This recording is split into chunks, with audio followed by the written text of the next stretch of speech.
Hi, my name is Sachin Niman.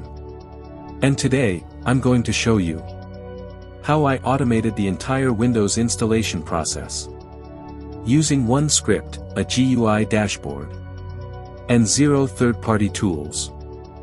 In most cases, people install applications manually.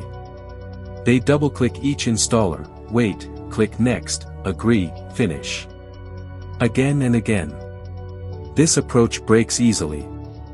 It breaks with reboots. It breaks with interruptions.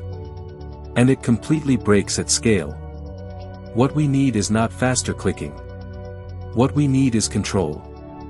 Instead of thinking like a user, let's think like an IT deployment system. A good system should answer 3 questions. What needs to be installed? What is already done? And where should it resume from? That's exactly what this script does.